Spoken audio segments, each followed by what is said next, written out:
அனைவருக்கும் வணக்கம். இந்த வீடியோல வந்து நம்ம என்ன பார்க்க போறோம் அப்படின்னா, தமிழ் அவுட்சோர்ஸ் புக்கு தான். இளங்குமரனாருடைய கிராமர் புக்கு. அதில வந்து நம்ம என்ன பார்க்க போறோம் அப்படின்னா, நம்மளுக்கு வந்து என்னது வளவளன்னு நெறைய குடுத்துருக்காங்க. அதில பிரித்தெழுதுக மட்டும் செலக்ட் பண்ணி பார்க்கலாம் சரியா? அதுக்காக ஒரு சில கிராமரும் உள்ளோடையும் சேர்ந்து பார்க்க போறோம். ஃபர்ஸ்ட்டு வந்து பாருங்க, அவங்க ஃபர்ஸ்ட் லெசன் வந்து எழுத்து இலக்கணம் குடுத்துருந்தாங்க. அப்படிங்கிற எழுத்த பத்தி குடுத்துருக்காங்க சரியா? ஃபர்ஸ்ட்டு ங்கிறது ஒரு ஃபர்ஸ்ட் உயிரெழுத்து. அத வந்து எப்படி சொல்றாங்கன்னா, அப்படி ஃபர்ஸ்ட் இன்ட்ரோடக்ஷன் குடுத்துட்டு, சரி உயிரெழுத்துக்கள்ல அகச்சுட்டு, சுட்டெழுத்துக்கள் என்ன பார்த்திருப்போம்? அ, இ, உ இந்த 3ம் தான் வந்து சுட்டெழுத்துக்கள். சரியா? அது வந்து தனித்தும் சுட்டெழுத்தா சொல்லுவாங்க. மத்த எழுத்துக்கள் கூட சேர்ந்து ஆனா கரெக்ட்டான மீனிங்கே தெரியும். அந்த, இந்த, அது, இது எல்லாமே என்னது? சுட்டெழுத்துக்கள். சரியா? அப்போ அந்த சொற்களுக்கு உள்ள நின்னு பொருளை சுட்டி கூறுமாயின், இ, உ அப்படிங்கிறது டைரக்ட்டா இல்லாம, மத்த எழுத்துக்கள் கூட சேர்ந்து நம்மளுக்கு என்ன பண்ணும்? ஒரு அர்த்தத்த குடுக்கும். சுட்டு பொருளா தரும். சரியா? அது, இது. அப்ப யும், தூவும் சேர்ந்து தான் நம்மளுக்கு அது அப்படின்னு சொல்றோம். அந்த அதுதான் அது அப்படின்னு சொல்லிட்டு சுட்டு பொருள குறிக்கும். சரியா? அப்போ அவன், இவன், உவன். அப்ப அவன், இவன். ங்கிற எழுத்து தனித்து வரல. வன் அப்படிங்கிறது கூட சேர்ந்து வந்து சுட்டுது. அப்புறம் நம்மளுக்கு என்ன குடுத்துருக்காங்க? அகச்சுட்டு அப்படிங்கிறது என்னதுன்னா, அந்த சுட்டு எழுத்துக்கள் உள்ள மத்த எழுத்துக்கள் கூட சேர்ந்து உள்ள இருந்து சுட்டி பொருள் கூறுறதுனால அகச்சுட்டு அப்படின்னு சொல்றாங்க. சரியா? இது ஜஸ்ட் தெரிஞ்சு வச்சுக்கோங்க. நம்ம ஆல்ரெடி சின்ன கிளாஸ் கிராமர்ல பார்த்துருப்போம். அதுக்கப்புறம் அகல உரை அப்படின்னா அகலம்னா அகலம் தெரியும் தானே? அகலமாக அகன்று அப்படின்னா விரிவான பொருள அகல உரை அப்படின்னா அகலமான உரை, விரிவான உரை அப்படின்னு சொல்லிட்டு நம்ம எடுத்துக்கலாம். சரியா? அதுக்கப்புறம் வினா. அப்ப அதே மாதிரி தான் சுட்டெழுத்துக்கள் எப்படியோ அதே மாதிரி தான் வினா எழுத்துக்கள். ஏ, யா, ஏ இந்த 3 தான் வினா எழுத்துக்கள். அதுக்கப்புறம் அகவினா அப்படின்னா அந்த வினா எழுத்துக்கள் தனித்து வராது. மத்த எழுத்துக்கள் கூட சேர்ந்து வரும். ஏ, வன், யா, து, ஏ, து. சரியா? அப்ப இப்படி மத்த எழுத்துக்கள் கூட சேர்ந்து வந்து நம்மளுக்கு வினா பொருட்கள்ல தந்துச்சு அப்படின்னா, அதுக்கு பேரு தான் அகவினா அப்படின்னு வந்து சொல்லுவோம். சரியா? அது நம்ம ஜஸ்ட் டெஃபினிஷன் மாதிரி தெரிஞ்சு வச்சுக்கோங்க. சரி, இப்ப பிரித்தெழுதுகள பாருங்க. அகம் என்பதற்கான சிறப்பு விதி. அகம் அப்படிங்கிறது என்னது? உள்ள அப்படின்னு சொல்லிட்டு நம்ம அர்த்தம் சொல்லலாம். சரியா? இப்போ அகம் அப்படிங்கிற வார்த்தை பிரித்து எழுதுகள்ல இப்ப நம்ம இதெல்லாம் எப்படி நம்ம ஞாபகம் வச்சுக்க முடியுமா அப்படின்னா, அவங்க வந்து என்ன குடுத்துருப்பாங்கன்னா, ஒரு வார்த்தை குடுத்துட்டு, பிரித்து எழுதுக அப்படி சொல்லிட்டு 4 ஆப்ஷன் குடுப்பாங்களா? இப்ப அந்த 4 ஆப்ஷன்ல அகம் அப்படிங்கிற வார்த்தை இருந்துச்சுன்னா, இந்த ரூல்ஸ் அப்ளை ஆகுதான்னு பார்த்துட்டு, நம்ம அடுத்தத வந்து செலக்ட் பண்ணணும். சரியா? பாருங்க, அகம் என்னும் உள்ளிட்ட பெயர் முன். சரி, அகம் அப்படிங்கிற வார்த்தை வருது. அதுக்கு 2ஆ பிரிப்பாங்க. எக்ஸாம்பிளோட சொல்றேன். இப்போ அகம் பிளஸ் செவி, அஞ்செவின்னு குடுத்துருக்காங்களா? அப்போ அகம்ங்கிறது ஃபர்ஸ்ட் வார்த்தை. இதுக்கு பேர் என்னதுன்னா நிலைமொழி. சரியா? அடுத்து செவிங்கிறது வருமொழி. புரியுதா? ஒரு பிரித்து எழுதுகையில 2 வார்த்தைகள நம்ம சேர்க்கும் பொழுது ஒரு புதிய வார்த்தை உருவாகும். அந்த பிரிச்சதுல ஃபர்ஸ்ட் வார்த்தைக்கு பேர் என்னது? நிலைமொழி. 2வது வார்த்தைக்கு பேர் என்னது? வருமொழி அப்படின்னு சொல்லுவாங்க. சரியா? அப்ப இதுல அகம் அப்படிங்கிறது என்னது? நிலைமொழி. அப்போ அகம் அப்படிங்கிற வார்த்தைக்கு முன்னாடி ஃபர்ஸ்ட் வார்த்தை அகம். அதுக்கு முன்னாடி எது நிக்குது? செவி அப்படிங்கிற வார்த்தை வந்து நிக்குது. சரியா? அப்ப அகம் அப்படிங்கிற வார்த்தைக்கு முன்னாடி என்ன குடுத்துருக்காங்க அப்படின்னா, செவி இல்லைன்னா கை அப்படிங்கிற உறுப்பு பெயர்கள். அதாவது சினை பெயர்கள் அப்படின்னா உறுப்பை குறிக்கும் பெயர்கள் தான் சிறை பெயர்கள். அப்போ அகம் அப்படிங்கிற வார்த்தைக்கு முன்னாடி செவி அல்லது கை இந்த மாதிரி இந்த 2 வார்த்தைகள் வந்துச்சு அப்படின்னா, அகம்ல லாஸ்ட் வார்த்தை என்னது? இம். சரியா? நம்ம ஆல்ரெடி பார்த்துட்டோம். அந்த அகம் அப்படிங்கிறதுல இது வந்து என்ன மொழின்னு பார்த்தோம்? நிலைமொழின்னு பார்த்தோம். இது வருமொழின்னு பார்த்தோம். சரியா? அப்போ அகம் அப்படிங்கிற வார்த்தைக்கு முன்னாடி செவி அல்லது கை இந்த வார்த்தைகள் இருந்துச்சு அப்படின்னா, இந்த நிலைமொழியில இருக்கக்கூடிய மகரம். அப்ப நிலைமொழி அகம். அதோடைய இறுதி எழுத்து என்னது? இம். அதுதான் ஈற்றெழுத்து அப்படின்னு வந்து சொல்லுவாங்க. சரியா? இறுதி எழுத்து. அந்த மகரம் வந்து என்ன பண்ணுமா? கெடும். சரியா? அப்போ அகம் அப்ப அந்த அந்த இம் வந்து கேன்சல் ஆயிரும். மீதி அப்ப என்ன வார்த்தையா மாறுது? அக கூட்டல் செவியா மாறுது. அதுக்கப்புறம் என்ன பண்ணும் அப்படின்னா, இந்த க அப்படிங்கிற எழுத்து வந்து திரியும். சரியா? அப்ப எப்படி பிரிக்கலாம்? நம்ம வந்து இச்சு பிளஸ் ஏன்னு பிரிப்போம். சரியா? அப்ப இதுதான் வந்து வருமொழியினுடைய முதல் எழுத்து. சேய டைரக்டா எடுக்கக்கூடாது. பிரிச்சு தான் எடுக்கணும். இங்க என்னது இருக்குது நம்மளுக்கு? அ கேயா மாறிட்டா? இப்போ இதுல வந்து இத எப்படி பிரிப்போம்னா, இக்கு பிளஸ் மறுபடியும் கேய வந்து இக்கு பிளஸ் ன்னு பிரிப்போம். சரியா? அப்போ இதுல என்ன பண்ணுவாங்க அப்படின்னா, இந்த ஈச் எழுத்து அப்படியே கெட்டுரும். இந்த இச்சுக்கு இனமான மெய்யெழுத்து. மெய்யெழுத்து என்னது? இஞ்ச். இந்த கேய்க்கு பதிலா நமக்கு என்ன எழுத்து வரும்? இச். அப்ப 5 இது அப்படியே வந்து சேர்ந்ததுன்னா சேவி. புரியுதா? அப்ப அகம் பிளஸ் செவி. அப்ப அகம் அப்படிங்கிற வார்த்தைக்கு முன்னாடி செவி அப்படிங்கிற வார்த்தை வந்துச்சுன்னா ஃபர்ஸ்ட் இம் என்ன செய்யும்? கேன்சல் ஆகும். இம் கேன்சல் ஆகிட்டு மீதி வந்து அக கூட்டல் செவின்னு மாறும். அதுக்கப்புறம் நம்மளுக்கு என்ன மாறும் அப்படின்னா கேன்சல் ஆகும். அந்த அப்போ அகம் அப்படிங்கிறதுல கம் அப்படியே கேன்சல் ஆயிரும். அப்ப மட்டும் தான் இருக்கும். அப்ப கூட்டல் செவியா நிற்கும். அப்ப கூட்டல் செவியில நம்மளுக்கு என்ன வரும்? இந்த இச்சு இருக்குல்ல, இச்சுக்கு இனமான மெய் எழுத்து மகரம் இணை எழுத்து வந்து சேரும். அப்ப அஞ்செவி. சரியா? அடுத்து அகம் கூட்டல் கைக்கும் அதே மாதிரி தான். அப்ப அகம்ல என்ன வரும்? இம் ஃபர்ஸ்ட் கேன்சல் ஆகும். அடுத்து கேன்சல் ஆயிரும். இப்ப இந்த கையை நம்ம எப்படி எழுதுவோம்? இக்கு பிளஸ் ஐன்னு எழுதுவோம். இப்ப இக்குக்கு இனமான மெய்யெழுத்து இங்கு. சரியா? அப்போ இங்கை அங்கைன்னு மாறும். புரியுதா? அதுதான் இங்க கொடுத்திருப்பாங்க. சரியா? அப்ப அகம் என்னும் உள்ளிட்ட பெயர் முன். அப்ப அகம் அப்படிங்கிற பெயர் ஒரு சொல்லு இருக்குது. அதுக்கு முன்னாடி செவி கை அப்படிங்கிற வார்த்தைகள் வந்துச்சுன்னா ஃபர்ஸ்ட் மகரம் வன்மைக்கு இனமாக தெரிதலை அஞ்சி. அதெல்லாம் நீங்க ஃபுல்லா அப்படி இந்த இலக்கிய வார்த்தையிலலாம் நம்ம என்ன செய்ய வேண்டாம். இது ஞாபகம் வைக்க வேண்டாம். ஷார்ட்கட்லயே ஞாபகம் வச்சுக்கலாம். சரியா? அப்ப அகம் கூட்டல் செவினா ஃபர்ஸ்ட் கேயும் இம்மும் கேன்சல் ஆகி செவின்னு மாறும். அதுக்கப்புறம் இந்த இச்சுக்கு இனமான மெய்யெழுத்து சொண்டு அஞ்செவி. அதே மாதிரி அகம் கூட்டல் கைனா கம் கேன்சல் ஆயிரும். இந்த இக்குக்கு இனமான மெய்யெழுத்து இங்கு அங்கு கை அங்கை. சரியா? அதனால ஞாபகம் வச்சுக்கோங்க. அதே மாதிரிதான் அகமுக்கு முன்னாடி கண் தன் சிறை வந்தாலும் இதே பேட்டர்ன் தான். அப்ப அகம் கூட்டல் கண் அப்படின்னா என்ன வரும்? இம் கேன்சல் ஆகும். கேன்சல் ஆகும். அப்ப இந்த இக்குக்கு இனமான மெய்யெழுத்து இங்கு. அப்போ அகங் இங்க வந்து என்ன கொடுத்திருக்காங்க அப்படின்னா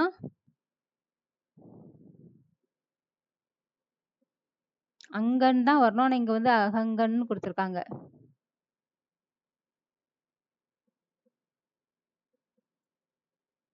சரி, நான் செக் பண்ணிட்டு உங்களுக்கு குரூப்ல அப்டேட் பண்றேன். சரியா? அப்போ அதே மாதிரி தான் அகங்கணர் அப்படின்னா இதை எப்படி பிரிச்சிருப்பாங்க? அகம் கூட்டல் கணர் அப்படின்னு சொல்லிட்டு பிரிச்சிருப்பாங்க. சரியா? இப்போ ஒருவேளை அகம் கூட்டல் கண்ணா அங்கன் அகங்கன் ரெண்டுமே ஆப்ஷன்ல கொடுத்துருக்க மாட்டாங்க. அகங்கன் கொடுத்துருந்தாங்கன்னா அதை நீங்க சூஸ் பண்ணிக்கலாம். சரியா? அங்கனர் அப்படின்னா எப்படி பிரிக்கலாம்? அகம் கூட்டல் கணர். அகம் கூட்டல் தன்னு தான் நம்மளுக்கு என்ன வரும் அப்படின்னா அந்தன். அப்ப இம்மு கேன்சல் ஆயிருக்குது. கேன்சல் ஆயிருக்குது. இத்துக்கு இனமான மெய்யெழுத்து என்னது? இந்து. சரியா? அப்போ அந்தன். புரியுதா? அதுக்கப்புறம் அதே மாதிரி தான் அந்தனர். அப்போ அகம் கூட்டல் தனர் தான் அந்தனர்.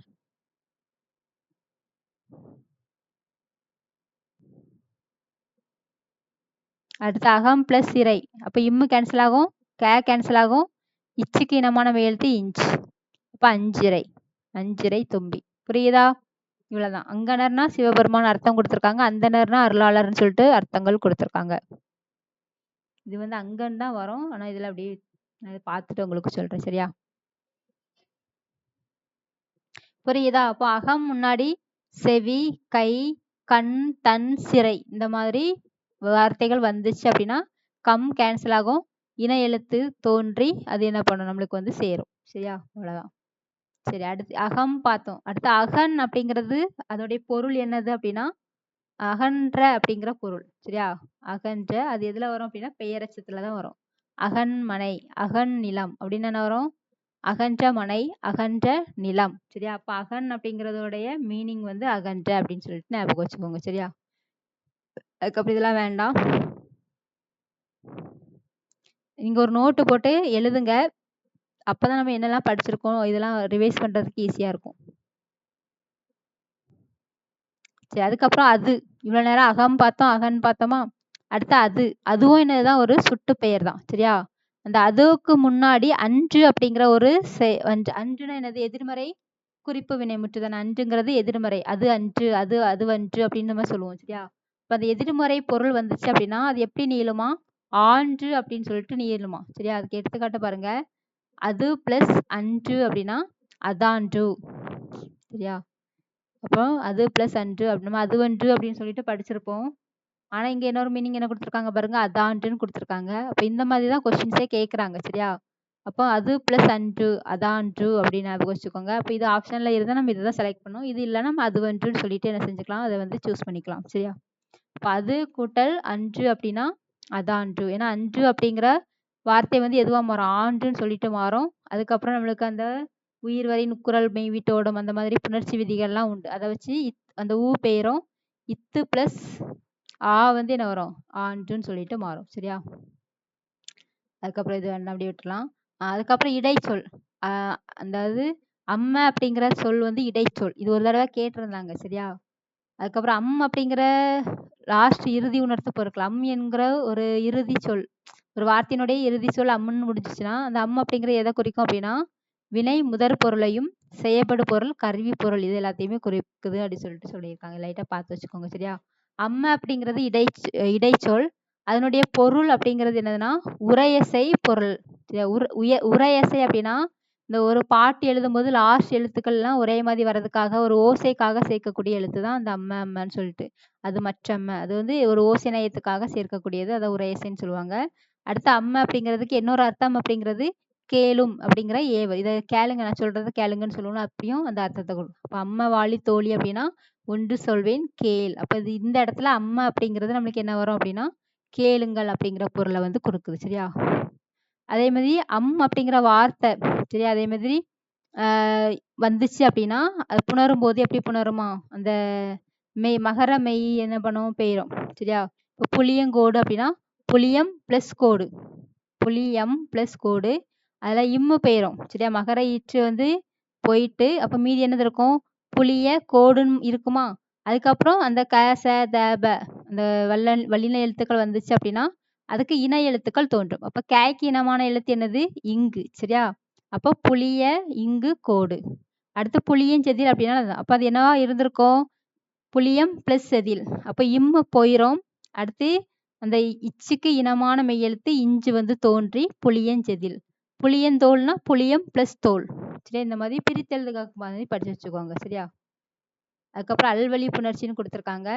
அல்வழி புணர்ச்சினா அந்த வேற்றுமை அல்லாத புணர்ச்சி, வேற்றுமை உருவுகள் இல்லாம அது புணரக்கூடிய புணர்ச்சி தான் கொடுத்துருக்காங்க. சரியா?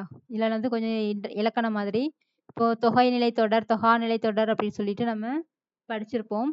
கொல் யானைனா வினைத்தொகை. இது எப்படி வினைத்தொகைன்னு எப்படி கண்டுபிடிக்கிறது, அதை ரெண்டா பிரிக்கணும். ஒரு வினைச்சொல் வரணும், ரெண்டாவது பெயர் சொல் வரணும். சரியா? கொல் அப்படிங்கிறது வினைச்சொல்லா, அதுக்கடுத்து யானைங்கிறது பெயர் சொல். இது 3 காலத்துக்கும் பொதுவா இருக்கணும். கொல் யானைனா கொல்லும் யானை, கொல்லுகின்ற யானை, கொன்ற யானை அப்படிங்கிற அர்த்தங்களை வார்த்தைகளை அமைக்கிற மாதிரி இருக்கணும். ஈஸியா ஞாபகம் வைக்கிறது, ஃபர்ஸ்ட் வினைச்சொல்லும் ரெண்டாவது பெயர் சொல்லும் வந்துச்சு அப்படின்னா அது வந்து வினைத்தொகை. சரியா? அடுத்து பண்பு தொகை அப்படின்னா கருமையான குதிரை அப்படின்னு சொல்லுவோம். அப்போ கருங்குதிரை, இது பண்பு தொகை. அந்த கருமையான அந்த ஆணை அப்படிங்கிற எழுத்து மறைஞ்சு வர்றது தான் தொகை அப்படின்னு சொல்லுவாங்க. சரியா? அடுத்து பனைமரம். இப்போ இது ரெண்டா பிரிக்கிறோம், ரெண்டுமே பெயர் சொல் வரணும். இரு பெயரொட்ட பண்பு தொகைனா ரெண்டுமே வந்து பெயர் சொல் தான். பின்னாடி வந்து குரூப் நேம் இருக்கணும். மரம்ங்கிறது பொதுவானது, பின்னாடி பொது பெயரும் முன்னாடி சிறப்பு பெயரும் இருக்கணும்.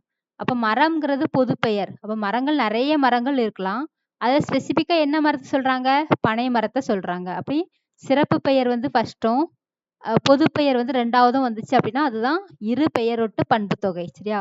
அடுத்து மதிமுகம் அப்படின்னா உவமை, மதி போன்ற முகம், நிலா போன்ற முகம்னு சொல்லுவோம்ல. இப்போ போன்றங்கிற இந்த உவம உருவு மறைஞ்சு வர்றதுனால தொகை, ஏதாவது ஒண்ணு மறைஞ்சு வந்துச்சுன்னா தொகை. சரியா? மதிமுகம், மதி போன்ற முகம், போன்ற மறைந்து வர்றதுனால உவமை தொகை. கபிலர் பரணர் அப்படின்னா 2 பேருடைய பேர், எப்படி சொல்லுவோம், கபிலரும் பரணரும். அப்படிங்கிற எழுத்து மறைஞ்சு வர்றதுனால உண்மை தொகை. கருங்குழல் அப்படின்னா அன்மொழி தொகை. சரியா? கருமையா நிறைய இது சேர்ந்து வர்றது, அதாவது வினை தொகைக்கு இல்லாம பண்பு தொகைக்கு இல்லாம வரக்கூடிய சொற்களை தான் நம்ம அன்மொழி தொகை அப்படின்னு வந்து சொல்லுவோம். சரியா? இல்லைன்னா அதுல வந்து எக்ஸ்ட்ரா 2-3 இது வந்து இது. சரி, அதுக்கு எழுவாய் தொடர் அப்படின்னா தொகாநிலை தொடர் எதுவுமே மறைஞ்சு வராம டைரக்டா வர்றது, அப்படியே அந்த வார்த்தைகள் வர்றதுக்கு பேர் தான் இது. வளவன் வந்தானா எழுவாய் தொடர், முருகா விழித்தொடர், வந்தால் இதே முடிச்சிட்டு அதுக்கப்புறம் ஒரு பெயர் சொல் வருதுன்னா வந்தால்ங்கிறது வினை முற்று, அதுக்கப்புறம் ஒரு பெயர் சொல் கொண்டு முடியறதுனால தெரிநிலை வினைமுற்று தொடர் அப்படின்னு சொல்லுவாங்க. சரியா? அடுத்து பொன்னிவன் ஒரு குறிப்பை வந்து உணர்த்துறதுனால குறிப்பு வினைமுற்று. வந்த வந்த அதுக்கப்புறம் பெயர்ச்சொல் வந்துச்சுன்னா பெயரச்ச தொடர். இது நம்ம ஆல்ரெடி அதுக்கப்புறம் நம்ம கிராமர் டாபிக் படிக்கும்போது உங்களுக்கு டீட்டெயிலா நான் எக்ஸ்பிளைன் பண்றேன். வந்து போனான் வினையச்ச தொடர். மற்றொன்றுனா இடைச்சொல். மற்று வர்றது இடைச்சொல். நனி சால உரு நனி தவலாம் வந்துச்சுன்னா உரிச்சொல். பாம்பு பாம்பு என்னது அடுக்கு தொடர். சரியா? சரி, இந்த மாதிரி புணர்ச்சி விதிகள் வரும்போது பாருங்க, குசுடு துபுரு குற்றியல் உகரம் அப்படிங்கிறது என்னதுன்னா குசுடு துபுரு அப்படின்னு சொல்லுவோம். அதாவது நம்மளுக்கு அந்த கசட தபர இருக்குல்ல, வல்லின எழுத்துக்களை ஊ போட்டு எழுதுனா க ச த ப வந்து கு சு டு துபுரா மாறும். சரியா? அப்படி வரக்கூடிய வரும் நிலைமொழி ஈற்றுல வந்து குற்றியலுகிற எழுத்துக்கள் வந்துச்சு அப்படின்னா, சரியா? இப்போ 6 தலை எப்படி புணரும்? 6 தொலை. இது எப்போ குற்றியலுகரம் எதை வர்த்து ஒரு வல்லின எழுத்த சாரி நெடில் எழுத்த தொடர்ந்து ஒரு குற்றியலுகர எழுத்து வருது. சரியா? அது அப்படியே வந்து அதுவும் என்னதுதான் அல்வழி புணர்ச்சி அப்படின்னு சொல்லியிருக்காங்க. வேற எந்த எழுத்துக்களும் தோன்றாது. 6 பிளஸ் தலை 6. எக்கு பெரியது எக்கு பெரியது. வரகு சிறிது வரகு சிறிது. வந்து தந்தான். ஏது பொருள். சரி, இது எல்லாமே டைரக்டா அப்படியே தான் வந்து சேரும். நீங்க பிரித்து எழுதுக மாதிரி படிச்சு வச்சுக்கோங்களேன். அதுக்கப்புறம் பாருங்க அலன் அப்படிங்கிறதுக்குள்ள சிறப்பு விதி அப்படிங்கிறது நம்ம அகம் பார்த்தோம், அகன் பார்த்தோம், அடுத்து அலன். சரியா? அலன் என்னும் சொல்ல வந்து என்ன கொடுத்துருக்காங்க அப்படின்னா, நகர ஈறு கெட வல்லெழுத்து மிக்கும். சரியா? அந்த இன் அப்படிங்கிற எழுத்து கஷ்டு கேன்சல் ஆகும். அப்போ மீதி என்ன இருக்குது? அல குடம். சரியா? அப்போ மறுபடியும் என்ன பண்ணும்? இங்கே வந்து ஃபர்ஸ்ட் கூ அப்படின்னா அது எப்படி பிரிப்போம்? நம்ம இக்கு கூட்டல் ஊன்னு பிரிப்போமா? இப்போ இந்த இக்கு அப்படிங்கிற எழுத்து என்ன செய்யும்? மிகுதியா வரும். அப்போ இன்னொரு இக்கு வந்து முன்னாடி சேரும். அப்போ நம்மளுக்கு என்ன வரும்? இக்கு. அப்போ அலக்குடம். புரியுதா? அவ்வளவுதான். இப்போ அலன் வந்துச்சு அப்படின்னா இன்னும் போகும். முன்னாடி வந்து என்ன மெய்யெழுத்து இருக்கோ அது வந்து என்ன வரும்? 2 வாட்டி வரும். சரியா? அப்போ அலன் கூட்டல் குடம். அந்த கூ அப்படிங்கிறதுனால அதோடைய மெய்யெழுத்து இந்த வல்லினெழுத்து என்னது? இக்கு. அது இன்னொரு வாட்டி வரும். அலக்குடம். சரியா? சரி, இவ்வளவுதான் இந்த வாட்டி சிலபஸ்ல கொடுத்துருக்கேன். இதை மட்டும் பாருங்க. ஒரு கொஞ்சம் கஷ்டமா இருக்கிறதா கொஞ்சம் திருப்பி திருப்பி பாருங்க. மற்றபடி ஈஸியானதை பாருங்க. ஒரு இம்பார்ட்டன்ட் மட்டும் படிப்போம். ஃபுல்லா உட்காந்து நம்ம என்ன செய்ய முடியாது. எல்லாத்தையும் உட்காந்து நம்ம இலக்கியம் படிக்கிற மாதிரி படிக்க முடியாது. அதனால கொஞ்சம் கொஞ்சம் வித்தியாசமா வரதை மட்டும் நல்லா படிச்சுட்டு போயிட்டே இருப்போம். இந்த ரூல்ஸை மட்டும் கொஞ்சம் பார்த்துக்கோங்க. சரியா? நீ அடுத்த வீடியோல பார்ப்போம்.